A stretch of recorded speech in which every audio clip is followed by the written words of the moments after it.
주 나를 부르셨네.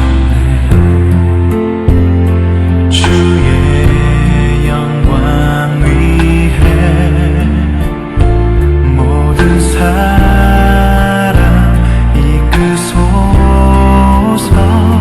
주의 영광으로 주 말씀 향하여 달려가리라.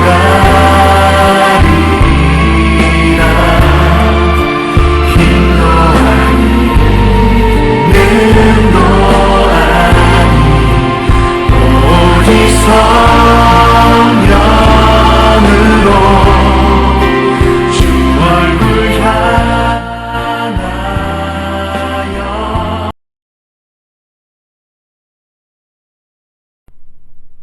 창세기 13장. 아브라함이 애굽에서 그와 그의 아내와 모든 소유와 롯과 함께 네겝으로 올라가니 아브라함에게 가축과 은과 금이 풍부하였더라. 그가 네겝에서부터 길을 떠나 베델에 이르며 베델과 아이 사이 곧 전에 장막 쳤던 곳에 이르니 그가 처음으로 제단을 쌓은 곳이라. 그가 거기서 여호와의 이름을 불렀더라. 아브라함의 일행 롯도 양과 소와 장막이 있으므로 그 땅이 그들이 동거하기에 넉넉하지 못하였으니 이는 그들의 소유가 많아서 동거할 수 없었음이니라. 그러므로 아브라함의 가축의 목자와 롯의 가축의 목자가 서로 다투고 또 가나안 사람과 브리스 사람도 그 땅에 거주하였는지라. 아브라함이 롯에게 이르되 우리는 한 친족이라. 나나 너나 내 목자나 네 목자나 서로 다투게 하지 말자. 네 앞에 온 땅이 있지 아니하냐. 나를 떠나가라. 네가 좌하면 나는 우하고 네가 우하면 나는 좌하리라. 이에 롯이 눈을 들어 요단 지역을 바라본즉 소알까지 온 땅에 물이 넉넉하니 여호와께서 소돔과 고모라를 멸하시기 전이었으므로 여호와의 동산 같고 애굽 땅과 같았더라. 그러므로 롯이 요단 온 지역을 택하고 동으로 옮기니 그들이 서로 떠난지라. 아브라함은 가나안 땅에 거주하였고 롯은 그 지역의 도시들에 머무르며 그 장막을 옮겨 소돔까지 이르렀더라. 소돔 사람은 여호와 앞에 악하며 큰 죄인이었더라. 롯이 아브라함을 떠난 후에 여호와께서 아브라함에게 이르시되 너는 눈을 들어 너 있는 곳에서 북쪽과 남쪽 그리고 동쪽과 서쪽을 바라보라. 보이는 땅을 내가 너와 네 자손에게 주리니 영원히 이르리라. 내가 내 자손이 땅의 티끌 같게 하리니 사람이 땅의 티끌을 능히 셀 수 있을진데 네 자손도 세리라. 너는 일어나 그 땅을 종과 횡으로 두루 다녀보라. 내가 그것을 내게 주리라. 이 아브라함이 장막을 옮겨 헤브론에 있는 마므레 상수리 수풀에 이르러 거주하며 거기서 여호와를 위하여 제단을 쌓았더라.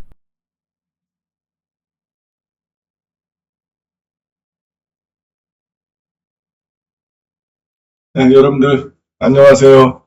어떻게 주일 잘 지내셨습니까? 또 새로운 한 주의 일과가 시작되는 월요일 아침 큐티의 자리에 오신 분들을 주님의 이름으로 환영합니다. 자, 이제 아브라함의 가나안 생활이 본격적으로 시작이 됩니다. 함께 보시죠.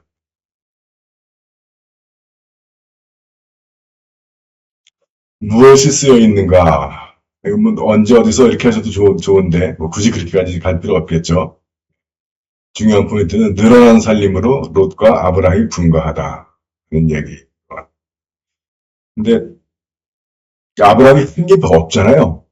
기근 들었다고 애굽에 갔다가 부인 팔고 그랬다가 이제 선물 받고 나오는 건데 그동안에 이렇게 컸어요. 한 게 있으면 움직일 때마다 하나님의 이름을 불러 제단을 쌓고 예배를 드렸다 하는 걸 겁니다. 자, 애굽을 나온 아브라함은 다시 베델과 아이 사이에 정착하다. 여기 처음 가나안에 들어왔을 때 정착했던 것이죠. 다시 원점으로 돌아왔다. 베델일 뜻 아시죠? 하나님의 집, 아이, 죽음, 폐어더미. 그 사이에 정착하는 거다. 이제는 롯과 아브라함이 동거할 수 없을 정도로 비대해졌다. 이제는 롯도 한 살림 차리는 거예요. 이게 아브라함이 조카에게 베풀어 준 거죠. 그리고 자기 동생 하란이 두고 간 그 조카를 챙겨주는 그런 모습이라고 볼 수 있습니다. 그래서 롯에게 먼저 선택권을 주죠. 네가 먼저 선택을 해라. 롯은 눈에 좋은 대로 선택했다. 그것이 그게 하나님의 동상 같았다. 롯이 에덴 알았다는 얘기야, 이때는. 그러면 나중에 이것도 잊어버리지만 이게 중요한 포인트. 롯은 자기 눈에 좋은 대로 선택을 했고 아브라함은 하나님의 인도와 축복을 받고 이동했다는 겁니다. 하나님의 방식. 그들을 가나안으로 부르셨으니까 뭐 땅도 없고 집도 없고 아무것도 없는 상태에서 불러주셨지만 시간이 지나면서 신압으로 그들을 점점 방대하게 하시고 그리고 아브라함에게는 약속을 반복해서 확인시키시고 이게 중요한 포인트입니다. 하나님의 음성을 듣는 법에 있어서 제일 주의해야 할 것이 내가 바라는 것을 꾸며내는 거예요. 하나님의 음성으로. 또는 식 지나간 거 탁 잡고서는 막 억지로 막 해석해가지고 자기가 바랐던 걸 하나님의 뜻이라고 우기는 사람들이 꽤 많이 있습니다. 그래서 불확실하면 버리라는 거예요. 왜냐면 그것이 정말 하나님의 뜻이고 그분이 하실 거리라면 다시 주신다는 거죠. 그래서 몇 번이고 버리시는 거예요. 뭐 이게 부족하다고 그러고 이게 아닌 것 같다고 하면 하나님께서 다시 거듭해서 확인시키시면서 꼭 하신 일이라면 확인시키시면서 우리의 불확실함, 우리의 어떤 의심 이런 것들은 점점 더 확실하게 해주신다. 예수님에 대한 예언도 그렇잖아요. 점점 시간이 지나면서 점점 반복되면서 점점 구체화되고 확인되는 겁니다. 그러니까 인간이 자기 욕심 때문에, 인간의 자기 조급함 때문에 막 하나님의 뜻, 하나님의 말씀, 하나님의 명령을 막 자기들이 꾸며내는 거예요. 조작해내는 거예요. 그게 우상이죠.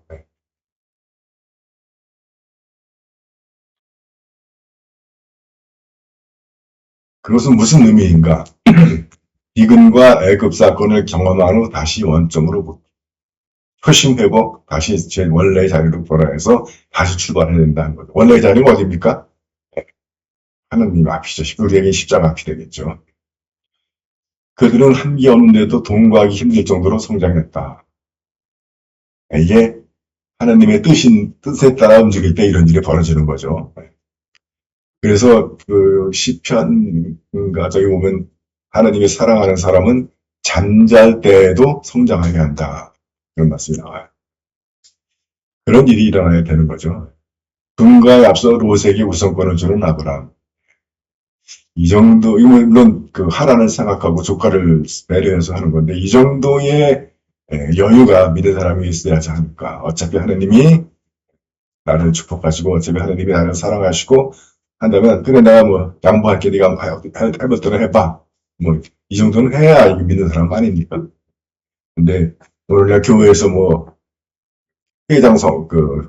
총회장 선거한다면 뭐 9억 쓰면 나 떨어지고 10억 쓰면 당선된다. 슬픈 현실이죠. 성공회는 물론 그러지 않아.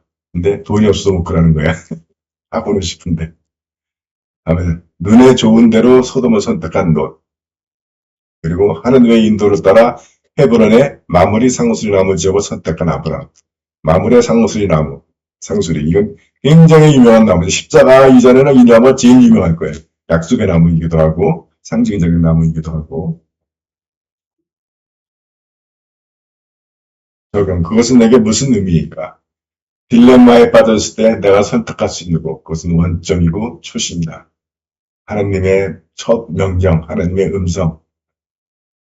우리로서는 기도의 자리가 되겠죠.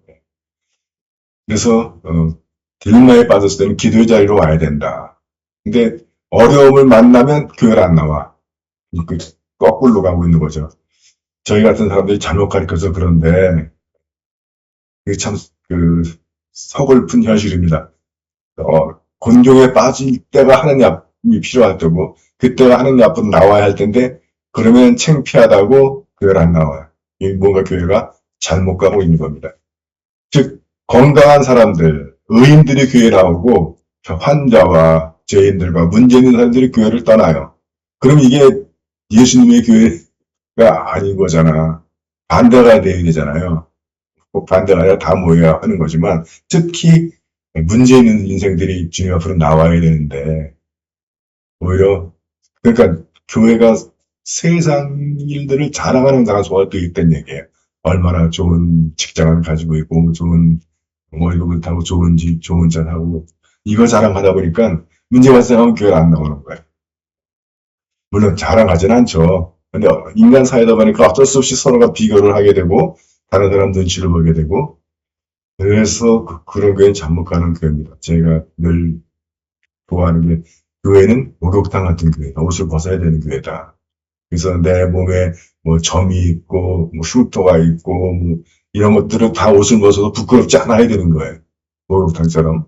근데 옷을 벗기가 두려워지고 주저하게 된다면 뭔가 우리 교회가 건강하지 못한 뭐가 있다라고 보는 게 맞습니다. 하나님께서 책임지는 사람들의 상황이라는 거예요. 기근과 애굽 생활을 겪으면서도 점점 성장해 간다는 거예요. 선택의 순간 나의 기준은 눈에 좋을 대로인가 아니면 하나님의 인도를 구하는가 이렇게 한번 해봤습니다. 여러분들은 어떻게 뽑으셨는지. 자, 스페이스에 맞춰 고백해야 할지. 글쎄 여기 뭐 눈에 좋을 대로 선택하는 것 이게 피해야 할 행동을 했는데 이게 뭐 죄라고 그까지는 뭐 분량이 좀 그렇죠. 누구들이 쉽게 범할 수 있는 오류 잘못된 것인데 붙잡아야 할 약속 너는 일어나 그 땅을 종과 행으로 두루 다녀보라. 내가 그것을 내게 주리라. 잡아야죠. 땅이라고 하는 것과 관련해서 땅이 이제 나중에 그 이스라엘이 가나안을 차지하고 땅을 나눌 때 기업이라고 하잖아요. 그래서 구약에서는 기업이 땅입니다. 그래서 그 이스라엘 하나님의 백성이죠. 하나님의 공동체 사람들에게는 땅이 기업이 주어져요. 신약에서는 은사가 주어지죠. 은사. 그러니까 땅도 그렇고 은사도 그렇고 뭐 섬기는 거잖아요. 밭을 입고 사람들을 또 사역을 섬기고 하는 거.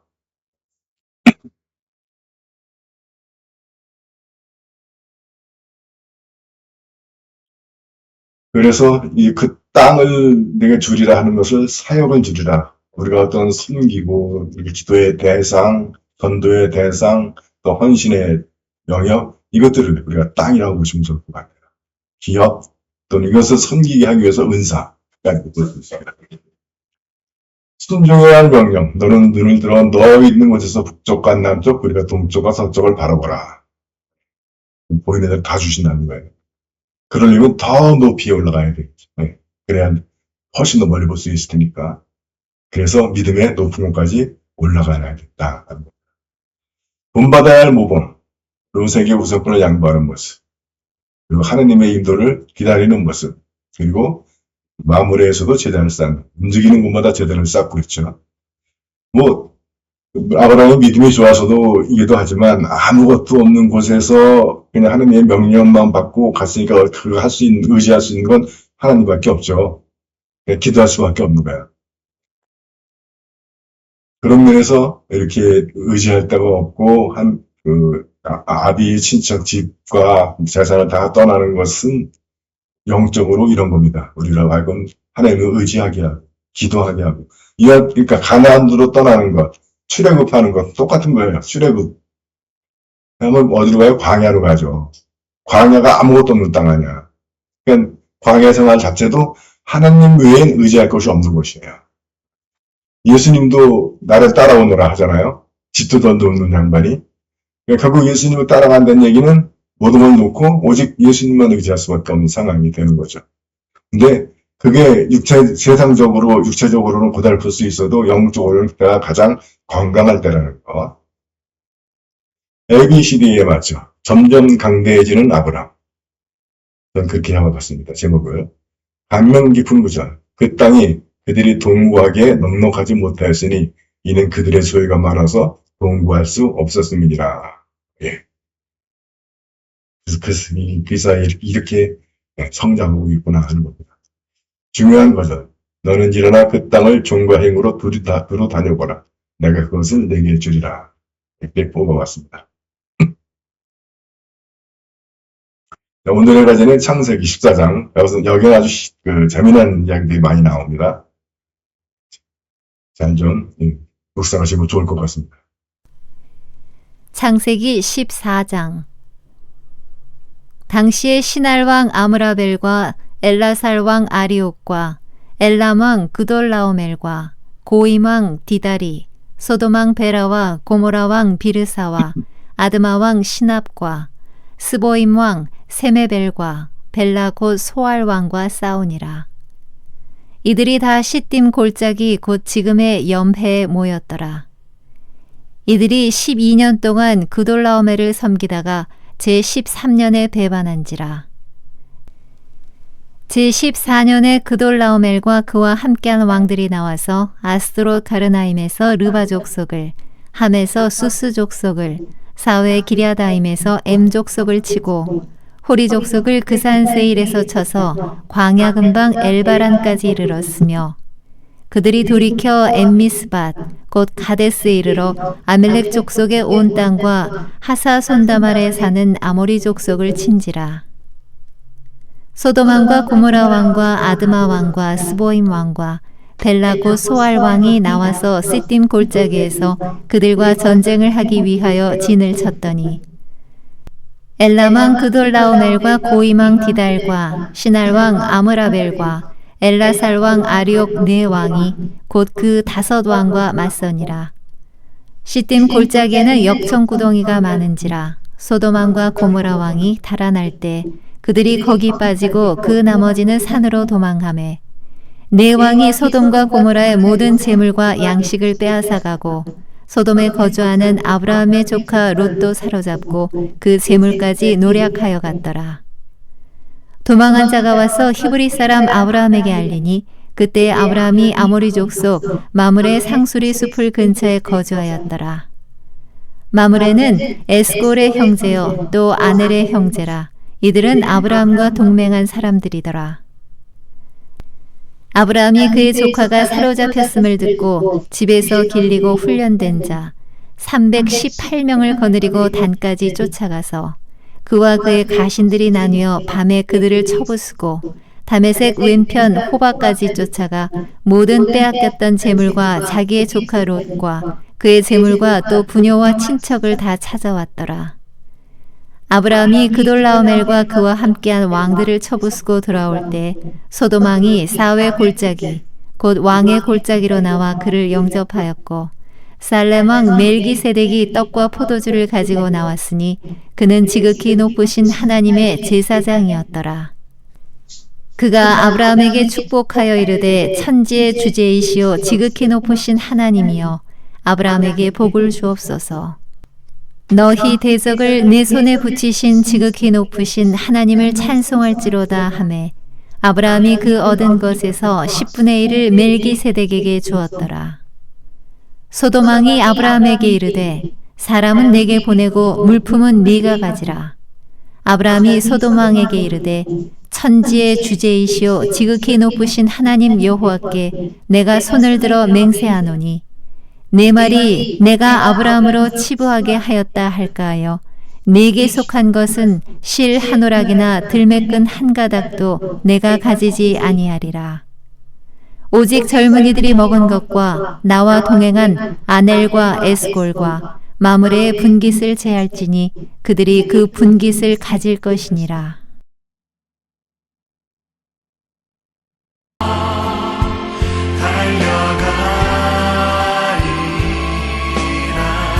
네, 그럼 여러분 오늘은 여기까지입니다. 여러분들 오늘도 수고하셨습니다.